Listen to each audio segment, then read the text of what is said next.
Man, that sunset is gorgeous. Grill, patio, sunset. Hard to get better than that. Unless you're browsing Carvana's inventory while you soak it all in. Oh, burger time. So sit back, get comfortable. Carvana's got thousands of cars under $20,000 just waiting for you. I could stay here forever. Carvana, where car buying meets comfort, meets convenience. Download the app or visit Carvana.com today. That's not just the sound of that first sip of Morning Joe. It's the sound of someone shopping for a car on Carvana from the comfort of home. That's a good blend. It's time to take it easy, like answering some easy questions to get pre-qualified for a car in minutes. Talk about starting the morning right. Just like customizing your terms so your car fits your budget. Visit Carvana.com or download the app to experience car shopping the way it should be. Convenient, comfortable. Ah.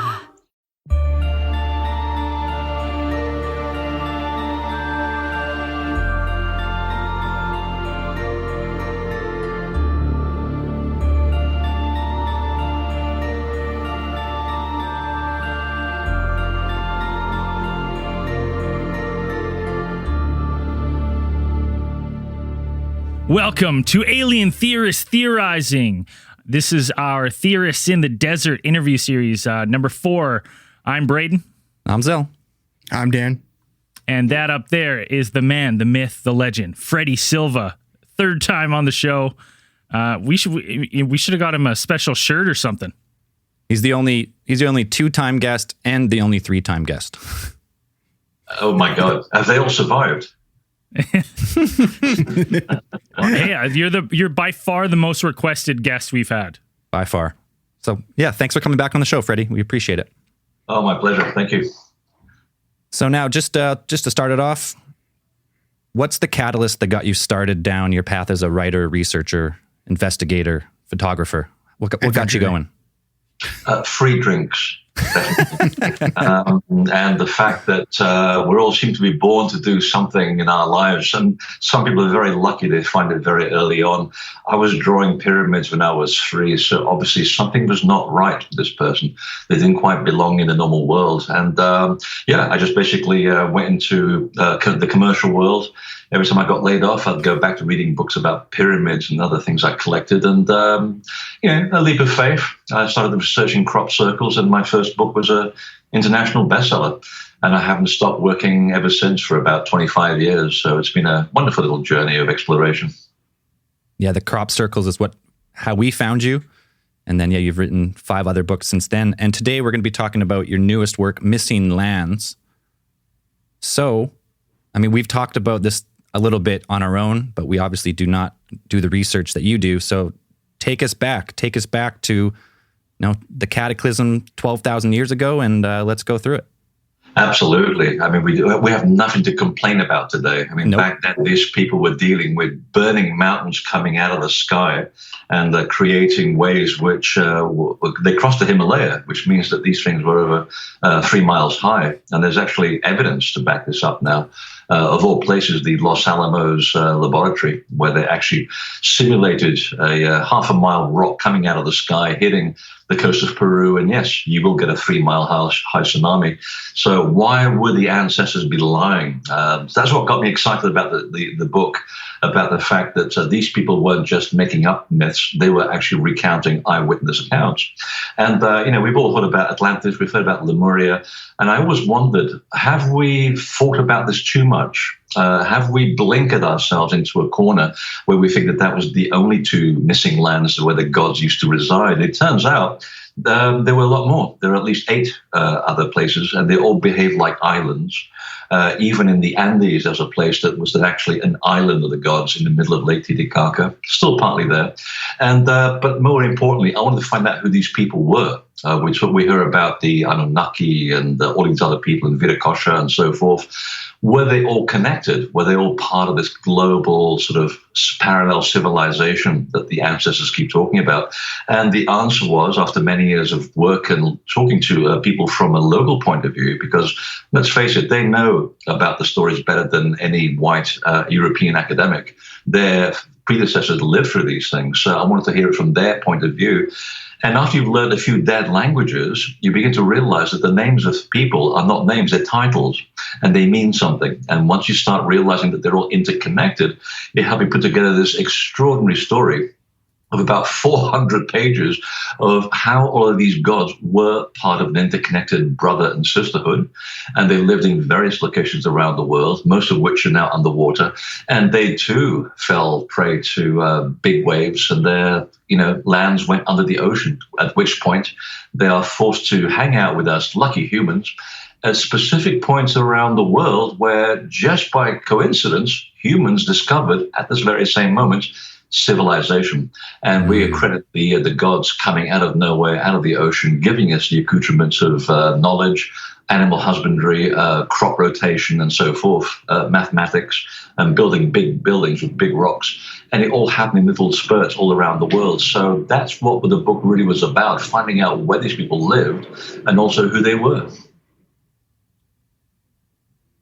So there's different theories about the Younger Dryas and all that. But so your theory is an impact in the ocean would cause like a tidal wave that, or a tsunami that big to be able to, cover many parts of the world in a wave. And that's what ended civilization at that time, more or less. Pretty much so. I mean, the beginning of the Younger Dryas, we had the most of the points of impact, and it was the same problem. And it was the same time of the year, by the way, beginning of November. And there's the first clue of what's responsible.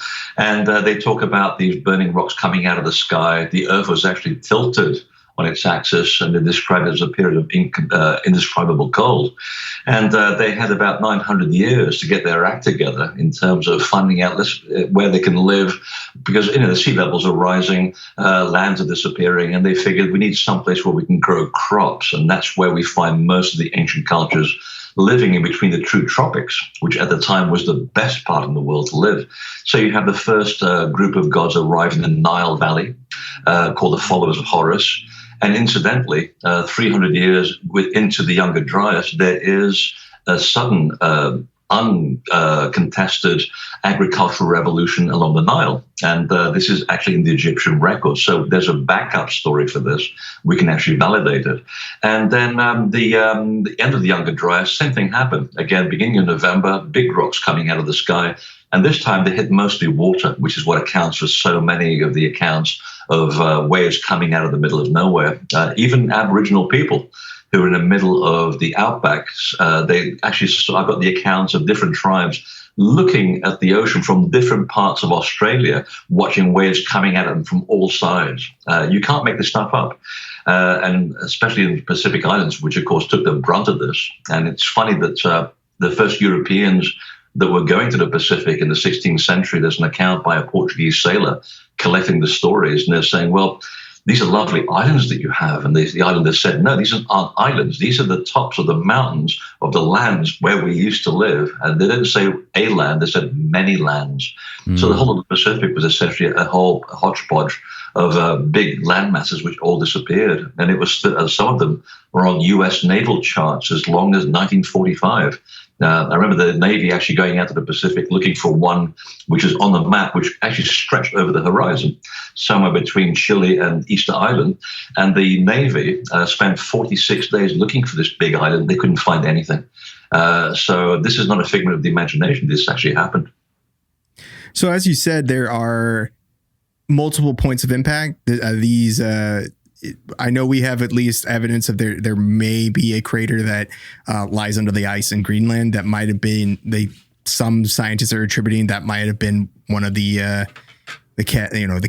cataclysmic events or impacts that affected the Younger Dryas. And you're saying there's another one, at least one other one that seems to be like Peru, like off the coast of South America, that probably would have been one as well. Is there more, or is there just those two? Oh, many, many more. The one in Greenland belongs to the beginning of the Younger Dryas, along with hundreds and hundreds of holes, which you'll find along North Carolina all the way down to Georgia. They're called the Carolina Bays. And it shows hundreds and hundreds of small meteors hitting the Earth coming in from the northwest. You can still see the way that the shape of the hole and the tail behind it, they're all following a specific pattern. The other ones are much harder to find because they're covered with sediment, and then mostly in coastal areas or in the water itself.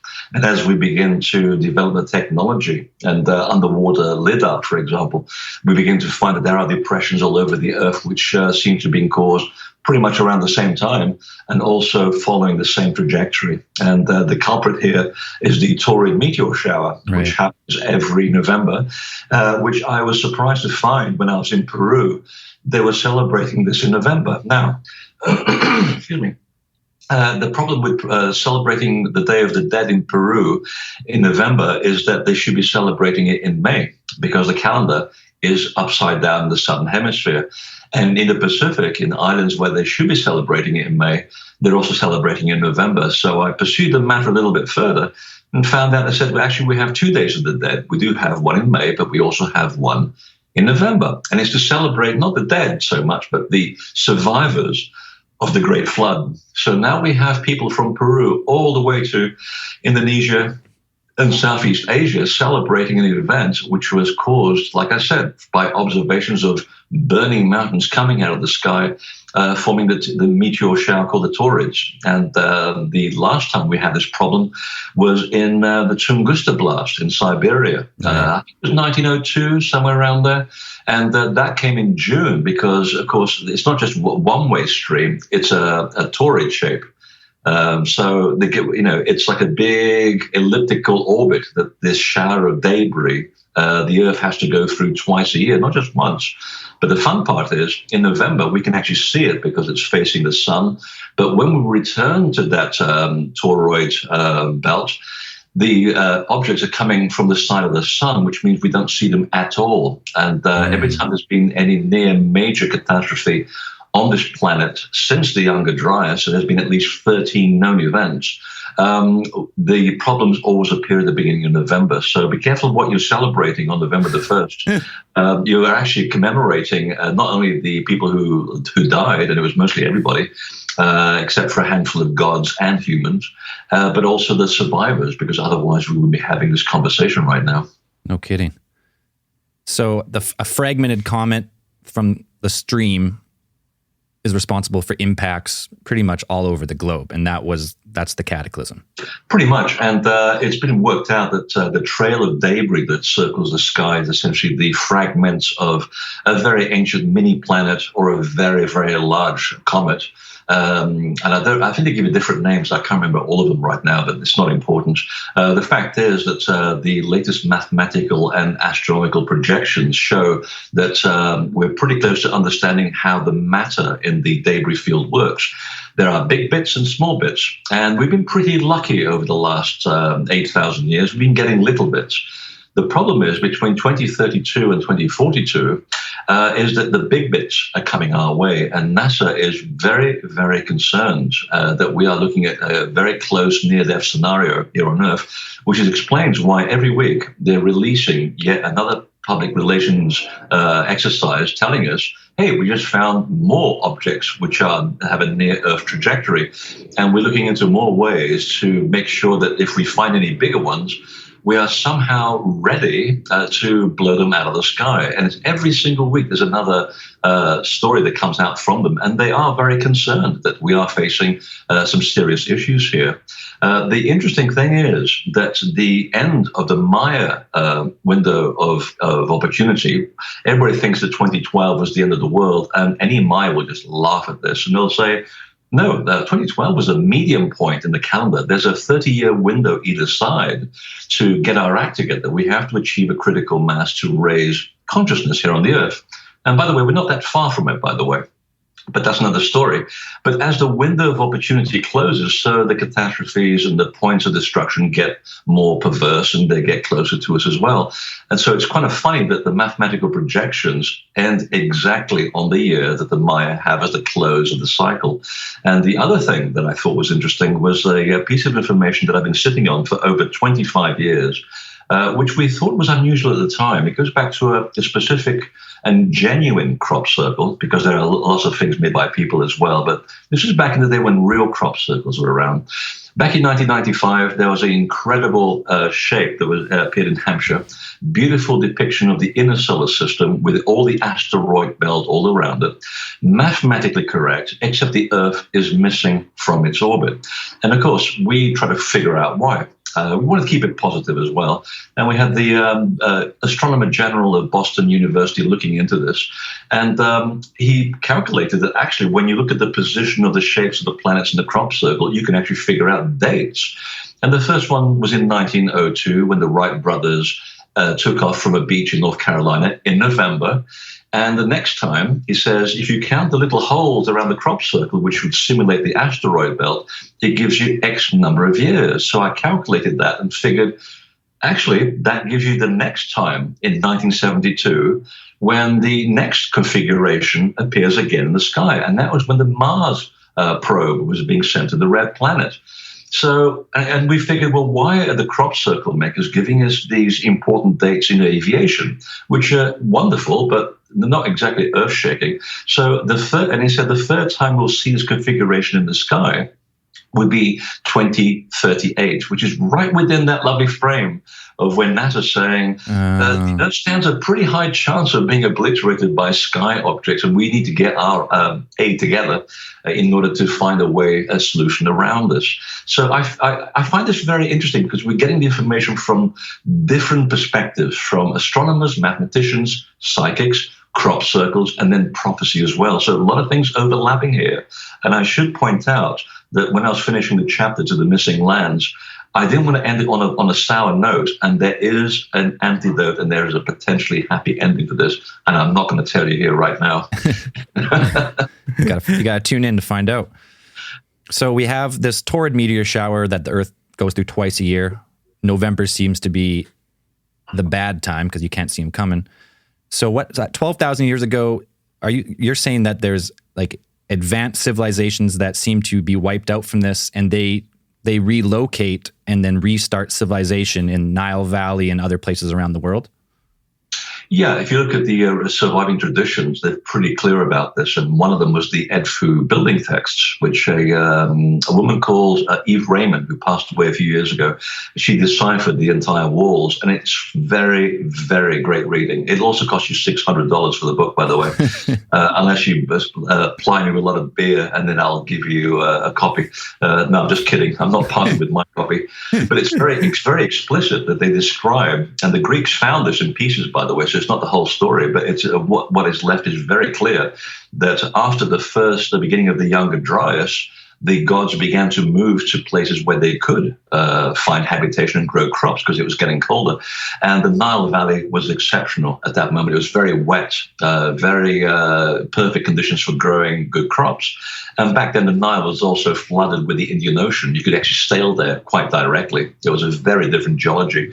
And the gods came from the island of fire, Iutiti, which is actually a misnomer for Lake Titicaca as well, but that's another story. And they knew their land was sinking, and they could prognosticate the position of the stars in the sky, and they knew that they had X number of years before they could, and I quote, rebuild the former mansions of the gods along the Nile Valley upon which would stand the future historic temples. That's a direct quote from the actual wall. So they knew that their time was finite. They had to start civilization going. They knew they'd have to go back where they came from to kind of, take it on the chin. And then the survivors would agree to return to these specific hotspots around the world and rebuild what they had started. And the next time you see that story is at Lake Titicaca with Tiwanaku. Mm-hmm. The medium age of one of its temples is 15,000 BC, according to the alignments between the stones and the horizon. But there's an earlier section there which dates back to about 36,000 BC, which is very consistent with the beginning of the reign of pharaohs in Egypt, according to the Turin Papyrus. Archaeologists don't want to talk about that because it's very inconvenient, but there it is. The dates are right there. So the people in the Andes said, no, these people were here. They built a great civilization. It was parallel to us.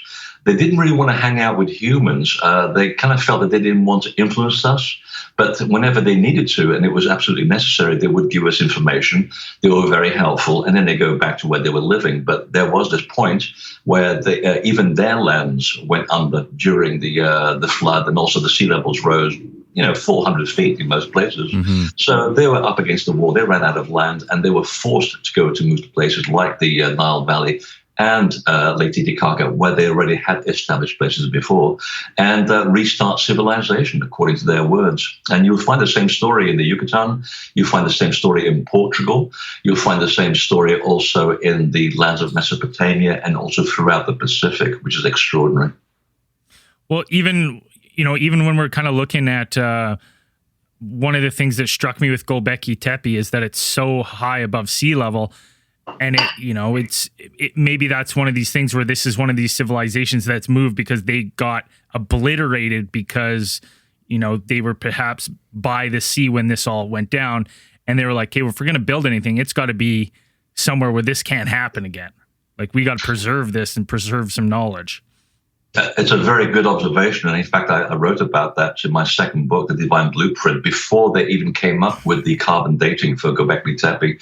And I stuck my neck out on this. I said, the way it looks to me is as though someone very carefully put the earth over the monoliths. They carefully built a little wall. They didn't want to damage anything, as though they're expecting to come back and dig it up and continue as before. Right. And that's sticking your neck out because you can't prove it, but that's how the site appeared to me. And it turns out it was absolutely correct. It was very carefully concealed without damaging anything. And the carbon dates, which followed the publication of the book, were absolutely right too. The medium date is 9,900 BC, which is just before the event. Which is dated geologically at 9,700 BC, Tuesday. And you got to laugh at this. But there's an earlier one. The carbon dating comes from the wall itself, from the organic matter in the wall. The problem is that wall is obscuring important detail. Therefore, the site had to be built before the site was built, because that's when the protective wall was built. So it turns out there is an earlier date of 10,200 BC. So that puts us very firmly in the middle of the Younger Dryas. And it's part of an area which I'm very interested in at the moment. It's to do with the Armenian highlands. And I'm writing about it right now because when we talk about the Anunnaki, who always get very bad press, that really annoys me because these people actually helped us out of a huge hole. It's only a small group of them that get all the bad press, and they did behave very badly. But we forget about the other people. And I'm so far trying to locate an area where they used to live, and it's not far from Göbekli Tepe. It's another 400 miles to the north, right in the Armenian highlands, near Lake Van. And there is a remnant of what used to be a very large island, which is volcanic, around a massive lake, which is since expanded with lava flows. It's now connected to the mainland. But for me, the descriptions in the books of Enoch, in the original version, they do talk about the island where they live being volcanic, very large, with a large civilization surrounded by water. And if we're talking about the Armenian highlands as being the origin of one of these places where the gods lived, that fits the bill quite well, because I've just located a big sort of island-shaped area in that part of the world, which turns out for many thousands of years was a major spiritual center. And it does show signs of there having been a megalithic civilization there. The problem is there's no money to dig up the place. It's highly political. You got the problem with Turkey next door, who does not like the Armenians, and they should be shamed about this. And also, there's not much digging going around. So it's a kind of a wait and see what happens. This is right on the cusp of new research. But I do believe they're absolutely right, because the stories that I've uncovered from the Armenian archaeologists, most of it is not written in English. I've got someone working with me with the translations right now. They are tying very much with what was happening with other megalithic sites like Göbekli Tepe all around the world. And the common thing is language, and the fact that they were great navigators and, of course, fantastic astronomers. These things appear in groups all over the place. And the big connection, and this is something that I published in The Missing Lands, was the original name of Göbekli Tepe, because that's a Turkish name. We don't call it that. Potbelly Hill? Absolutely. After 5 scotches, you can speak in any language. No, it's the original name is Portasar, which in Armenian means the umbilical cord of Osiris. Now, what is Osiris doing 800 miles away from Giza, I wonder? Well, the next place where you'll find the place of Osiris is Giza. And one of those moments where suddenly the god just dropped this image into my head, and I go, no, I wonder if that could actually be true. And it's almost like I was shown this image of Göbekli Tepe or Portasar and Giza, and there's a big line connecting the two. And I thought, wait a minute, let me go and check my archaeological details. And sure enough, if you plot a line, if you take a chord between the corner of the pyramid of Menkaure to the corner of the pyramid of Khafre, and you keep going, you end up at Portasar. So there's your umbilical cord. There are two sites which are connected by the same gods, although they call them by different names. So in the Armenian Highlands, they are the Anunnaki, or the lords of Anu. And in Egypt, they are the Aku Shemsuhor, which means followers of Horus, shining ones. And of course, the nickname for the Anunnaki was the shining ones. So you see how these things are now connecting very, very nicely. Okay, I want to ask now. So we've talked about now the shining ones, the Anunnaki. You said they're not human, but they're not ET, right? They're from here. The word the phrase that I kept hearing again and again during research was human-like, but not quite human. And humans were very comfortable with them. They were just like us. And the description that I get, whether it's in Armenia or in Egypt or in the Indian Ocean or in Pacific islands you've never even heard of, which is incredible. They actually talk about the Anunnaki in the Cook Islands. You have to look that up on Google Earth. They're described as being about 8.5 feet tall. So they're very, very tall. Not giants, but very, very tall. Light-skinned, not white-skinned, but light-skinned. Redhead with green eyes and blonde with blue eyes. And that because they had a problem with the sun, they had to keep smearing some oil like suntan lotion on their skin. So they also came from a different latitude. And this is the reason why they were called the shining people, because they looked like they were shining, according to local human beings. Covered in baby oil. Yeah, so, we could look like the gods and get smeared. But the thing is, it also described as a metaphor their level of intellect. When you have a lot of wisdom and knowledge, you are shining. You have a sort of a glow about you. So it was a double metaphor. And like I said, the description appears all around the world.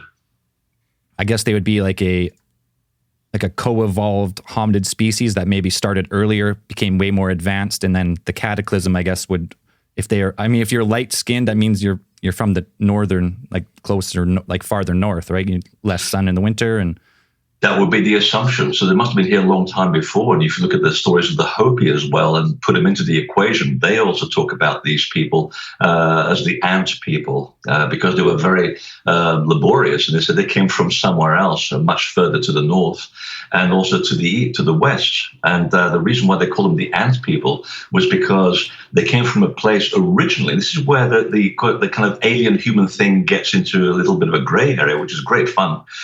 Because they're saying originally the place of where they came from was Orion, and they're associated with Orion's belt, the 3 stars, and that's why the ant symbolism stuck.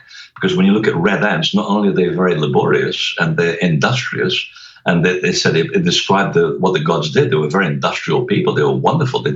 They created order out of chaos. But they also, because the 3 parts of the ant body, the 3 parts of the ant represent the 3 stars and the belt of Orion. And this is consistent in every ancient culture around the world, which of course got me to ask the question on your mind. Did they really come from Orion? Well, we don't know. But what the ancient people said was that there was one point many thousands of years ago when the conditions were right, when these people were able to go from here to Orion as easily as you and I go shopping for a can of baked beans, whether it was using craft or whether it was using special buildings like the Great Pyramid, because there's no one buried there, by the way, or whether there was another means to escape the physical body and travel astrally to be there and project yourself in the physical realm. All of these things appear in every mythology around the world. So for that to happen, there had to be an eyewitness account. They couldn't have just made this up because if we're hunter-gatherers, surely we're not intelligent enough to make that leap of imagination. The two things just don't go together. So I'm likely to believe that this has been correct, because there are many cases where they said once in a while the gods would take a lucky human with them to the belt stars of Orion to show them their world, to see how things can be done. You don't have to kill people. You don't have to drag your wives by the hair into a cave and beat the crap out of them. Sorry, I probably shouldn't say that on radio. You can actually behave to, in a very orderly way to respect each other and grow and do civilization the way we have done it. And then suddenly, boom, back you go to the earth. And this hunter-gatherer will go back to these people and say, guess what I've been this weekend? Right. And guess what I have seen? And that's what elevated hunter-gatherers. And they said, we can do better than this. And slowly you get these pockets of culture appearing throughout the world. So I find the stories very persuasive, because we have to remember that myth is not just a figment of the imagination. It's a theatrical device that enables a story to be remembered for millennia. Because if I was going to tell you a story about me going down to the shops to buy groceries and driving a car, you find it kind of amusing. But years from now, you wouldn't remember it. But if you dress it up as Jason and the Argonauts, or Osiris and Isis, and later on Arthur and the Grail, by the way, they're variations on the theme, you remember the stories. But, academia wants you to believe that they're all myth and they're make-believe. No, they were theatrical devices to make sure that you would never forget the story. And of course we don't. Right. So now these, the shiny ones now, are they all part in your theories, your research, are they all part of a singular civilization, or is it like they were on one island, or is it like not every, but perhaps like a number of the mythical lost lands, your Atlantises, your Lemurias, your Moos, your High Brazils, your Hyperboreas, like, do they all have a similar validity in your theory, or is it they're just like one and a few lost lands that are like, these are the ones that they're from, or this is the most likely?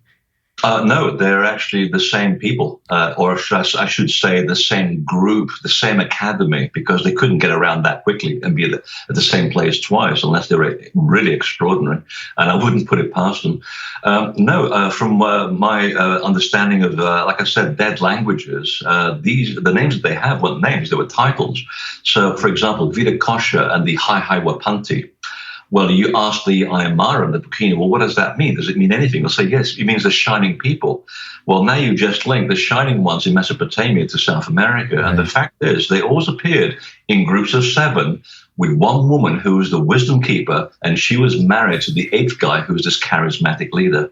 Always that symbolism, always one guy with 7 people who were sages. And it appears in Central America, it appears in Portugal, in the Middle East, and so forth.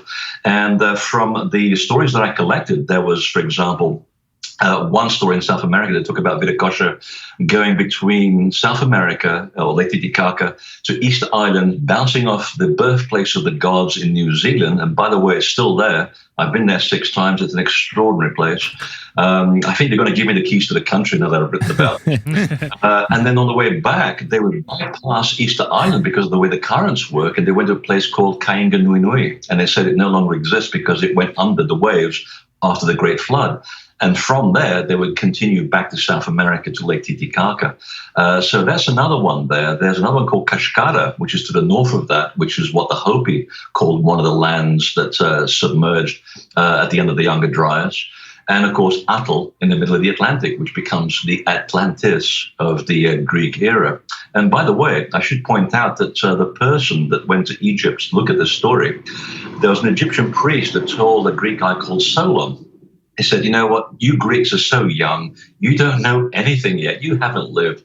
Wait till you've been around as long as we have in Egypt, 36,000 years. And this was over 2,500 years ago. Let me tell you about the story of the time when the island of the gods submerged. One of them was in the Indian Ocean, the island of fire, and the other one was somewhere else on the other side of the world, in the big ocean. And this guy called Solon takes the story back to Greece, and he gets picked up by a guy called Plato. Now, Plato has a definite time that Solon was given of about 9,600 BC, which is only 100 years away from the geological record of the flood.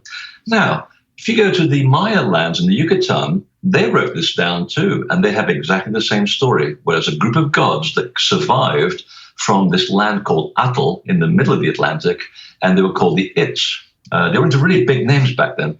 The Its arrived in the Yucatan Peninsula as survivors after the sea level was rising, and they arrived there in 9,600 BC. So now you have the same timestamp in the Yucatan as you do in Egypt with the same people, and the thing that connects these two people together is that their other nickname was the people of the serpent. And not because they were reptilians, but when you're associated with the serpent symbolism, it means that you are in total control of the laws of nature, which behave like a serpent flowing along the ground. They're unseen. They're the currents, the telluric lines, if you like. So if you have control of the laws of nature, which they all did, apparently, you are defined as a person of the serpent. And they said that these people arrived in Yucatan in a raft of serpents. Now, nobody's mad enough to get in a boat full of snakes. The title actually described the people that were in there. Well, that story appears in Portugal as well, because they split up into two, and they were called the Ophusa, which means the people of the serpent. And you have that story appearing in India with a group of people of the serpent called the Anu Naga, which is the same as the Anunnaki. So you see how these things begin to overlap quite nicely around the world. Right. So a global spanning population of, let's call them the shining ones. Exactly. Quite tall. Quite tall. Displaced by the cataclysm. Are the shining ones the ones who would have built in your research like Puma Punka and these like amazing megalithic structures, or did they just supply like the building techniques to like humans to build those? There was a group of people who were the measurers of the sky. And within that group, and it was usually related to this group of 7, they were all masters of their own craft. One of them knew the understanding of sound and sonics and what sonics can do to physical objects and also to consciousness, which we can now prove to be absolutely correct. I mean, if you use sound at a low frequency with a low amplitude, you can destroy this computer in about 5 seconds. You can also heal me by the same process by reversing the frequency. And they also had people who understood the characteristics of stone. So they basically worked together as a group. And the Egyptian texts are very clear at what they did. First of all, they would set out the landscape where they wanted to build something of note.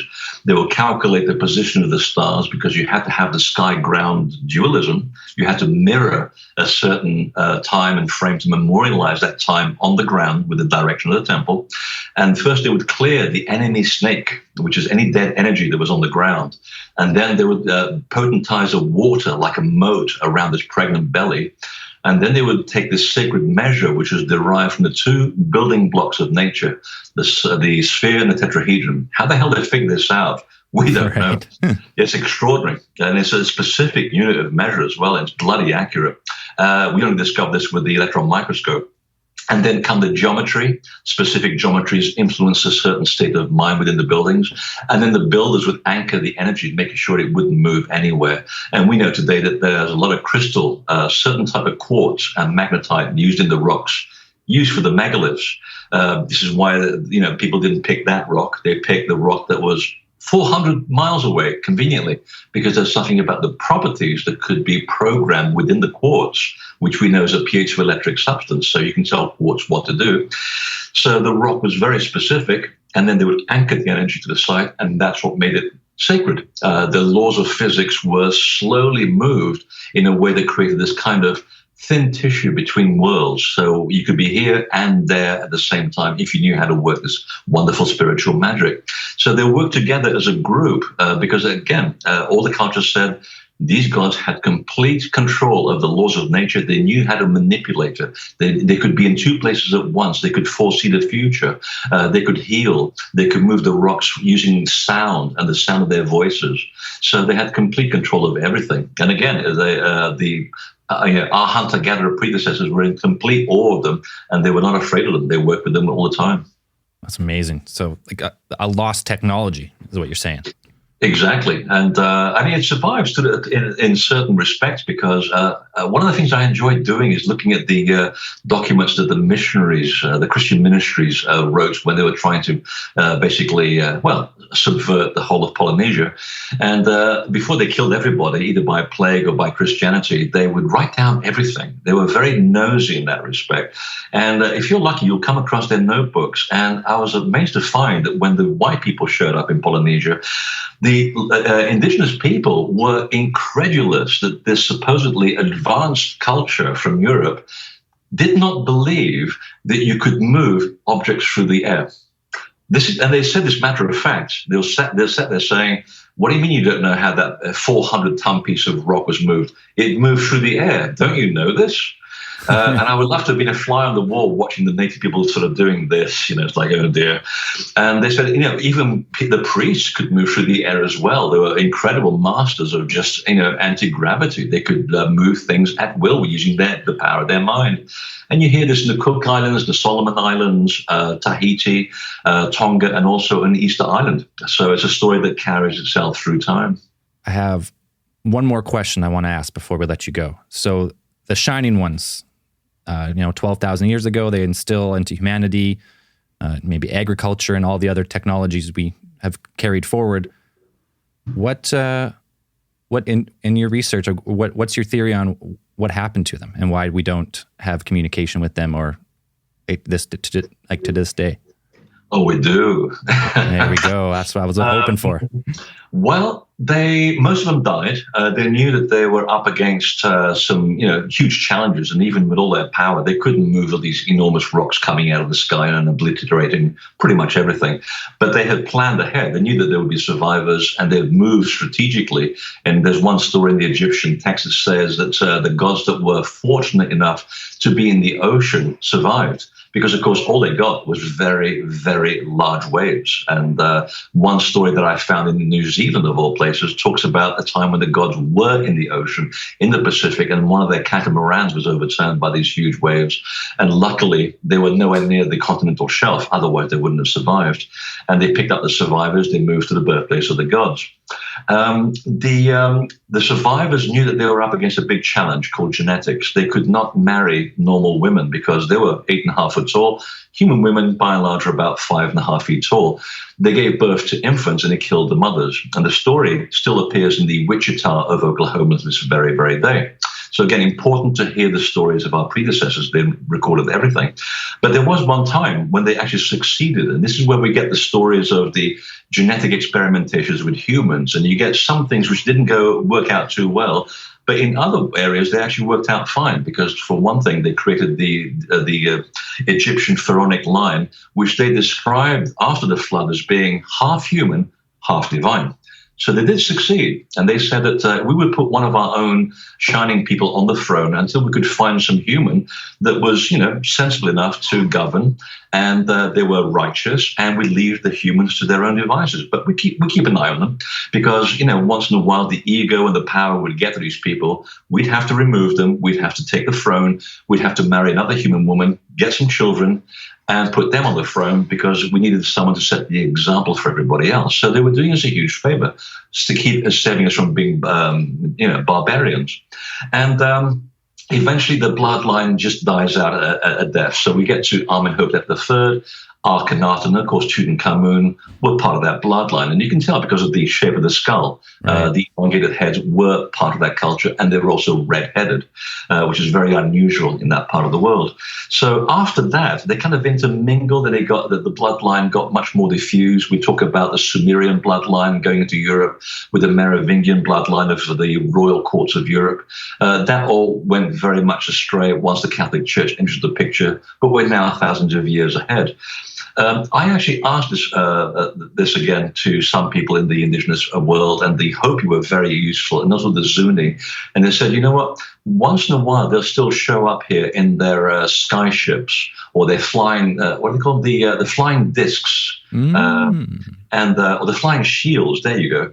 And Clifford Mahuti, who I love hearing all the time, he says, we still go out on the canyons, and once in a while when we're in the right place at the right time, and usually there's a shamanic connection that tells us that something is going to happen, they'll be here. And I said, have you ever taken anyone to witness it? He said, oh yeah, there's always a big guy driving an F-150 truck, wants to come out and hang out with the aliens. And I said, yeah, I can do that. So we went out there, sat on the canyon about 11:30 at night. One of the sky ships comes by, visible, literally within a few hundred yards of you. And I said, so what happened? You've never seen a big guy run for his truck, have to come back, and he doesn't want to talk about it. I said, so when are you coming over to visit? I said, I'll be there next week. I'll be happy to see these people. So they do still appear to people who they feel a connection with, they feel welcomed here on Earth. We're not going to shoot them. So if they feel that there's a welcome mat here, they will come and connect with you. And the other thing is, a lot of them who are now in the spirit world, they're obviously dead, but this because you're dead doesn't mean you can't be useful. They still communicate with us from their level of reality because we don't really die. The soul moves on. And I'm friends with a very, very good psychic in Britain who helps the police with their inquiries. And she has a near 100% record of looking for dead people, missing people, and so forth. And the information we get from her is 100% excellent all the time. And one of the things that I asked when we're in session, because she's a trance channel, I said, so what's going on? I mean, I know that the bloodline became very diffused. There's people still part of the bloodline today, but they probably don't even know who they are now. So what happened? I said, well, we stopped coming. You can trace our history in your Earth history, and you'll see wherever you find shining ones or people who are physically different. That's us. We come over there. We become the teachers of civilization. We're, our great architects, visionaries. And then we die like you, we go away. Just to give you a little hint of what's possible in the human race. You don't have to kill each other. But we got tired of being crucified. That was their actual words. We got tired of being crucified. It hurts. So now we just communicate through more subtle means. We'll give scientists an idea of new propulsion. Or recently, you may have noticed, we began to make signs of geometric shapes in your fields, which of course they're the ones behind the real crop circles as well. And the people that we communicated with at the beginning of the crop circle phenomenon back in the late 70s call themselves the Shining Ones. That's awesome. So in conclusion, like what people see as or experience as ETs or aliens, in your research, in your theory, they're still here. Are they coming here from somewhere else, or are they, because sometimes you hear UFOs that come out of the water? Is it possible that they live still underground or underwater, or what do you think? Oh, yeah, there's one place in Peru, not far from Cusco, where the local people do not want to go near this lake. It's a little bit, they're fearful, and yet they're reverential towards it. They know who's there. And they said, yeah, I mean, there's craft going into the lake and they're coming out of the lake, and it's not man-made stuff. And they'll leave offerings and they respect, but they do give it a little bit of a wide berth. So I'm likely to believe that these things are still going on. I think we live in a much more complicated universe. And the one thing that I always hear back, whether it's indigenous people or it's psychic people communicating with these entities or physical people, is that one thing is very clear. They're all concerned as to what we choose to do here on Earth, because the implications have repercussions throughout eternity. And they need to move on with their reality too, because what we do will affect the outcome of their reality. So they have a vested interest in what we're doing, and they are assisting on the sides. They're not going to do things for us. That'll be easy. Right. They're assisting on the side, suggesting new methods of propulsion, new ways of doing things, and putting the idea into people's heads. And then we go, hey, I had a great idea to build this anti-gravity device. Aren't I clever? Well, the idea is coming from somewhere else, because then we have to be part of that. And I can say that there are 3 groups of scientists who have developed anti-gravity in England, in America, and in Australia. And they're saying, we're just waiting for the right politically expedient moment, because you know what? We don't want to die either. You hear about these people who develop hydrogen powered cars and they get run over by their own vehicles. Incredible how that happens. So they're waiting for the right opportune moment to tell the world. And guess what they use as the blueprint for the design? The design of the crop circle on the cover of my first book. And I put that there for a good reason. Oh, cool. So it's very hopeful. We live in hope. It's funny you say that, because like I know an architect, he's a very eccentric guy, and he says that he's given visions of some sort of device. Yeah. And he has drawings of it, partial drawings, all scattered, and he's shown me some of them. And he goes, he's like, I'm just waiting to get the final portions. These are all unfinished, but I haven't been given the final portions yet. I don't quite understand it, but I'm sure once I get the final. And I was like, how long have you been getting these visions? He's like, a decade, maybe 12 years. I just all of a sudden get an impulse to start designing this thing. And then I instantly know it fits with my last drawings. So it's kind of interesting to hear that. Oh, I totally believe it. There's a lot more going on, and it's very helpful that we are being looked after, and there's a lot of assistance going on the side. I do believe that Tesla was one of them as well, because so many of his blueprints matched the early crop circles back in the days before hoaxing was even came into the equation. So I do think he was also tapped into something else. Dan, any final questions? No, those are good. I think yeah, it's always fun having Freddie. Freddie, I got one more question. Have you ever looked into the Coral Castle in Florida? He was another one as well. He left you a clue. It's all about my Sweet 16. So, of course, our mind goes straight to underage liaisons. No, that's not what it was about. It was to do with the fact that he was a mathematician, and he was always talking about gravity. It's like, we understand so little about gravity, and the answer to the ancients and what they were able to do lies in anti-gravity and our lack of understanding of it. But I've been able to demonstrate it here, and I left the equation. And I believe the last time I touched on the subject, there was a young mathematician who actually looked at this, and he said, well, wait a minute, the 16 actually does mean something mathematically, and let me explain it to you. Now, I can't, because I'm not a mathematician, but I believe he wrote a small pamphlet, which they're still selling at the Coral Castle, and he said he appears to have cracked the code. And it's to do with also with the use of sound, because one thing was very apparent from the Coral Castle. Leedskillen was using a lot of copper wire and a lot of sound generating equipment. Now, why would you need that to cut coral and to move large blocks of coral, which is a bloody hard rock to work with, out of the ground and shape it overnight to make this castle? And people also who almost witnessed him doing this, they remembered hearing high-pitched sounds. And then next thing you know, he's got another section of the wall finished without having the assistance of human labor. So the fact that all this stuff was confiscated by the CIA should tell you that it's to do with sound, it's to do with anti-gravity, and all of these things go back to what the ancestors were saying. These people had complete control of the laws of nature. They knew how to work with nature, and there's nothing more central than the understanding of gravity. And going to your point earlier about the healing factor, it is said that he had terminal tuberculosis. He was given a diagnosis of that had spontaneously healed, that he attributed to his work. Exactly. Helped heal him. So, if you want to take that further, look at what the Sound Healers Association Atlanta is up to. A very interesting group of people. And by the way, they're not allowed to mention the word healing because of the FDA. And I helped them design their PR material back when I was a designer. And it was a nightmare to talk in metaphors to people to get them to understand that what they're doing with sound frequency can heal anything, including cancer. But we're not allowed to mention any of that. But they are an interesting group of people doing incredible things under extraordinary circumstances. That's awesome. Hey, Freddie, we appreciate your time. We're gonna let you go. Just 1 second, one more thing before you go, Freddie. Can we get a quick? I'm Freddy Silva, and you're listening to Alien Theorists Theorizing. I'm Freddy Silva, and you're listening to Alien Theorists Theorizing.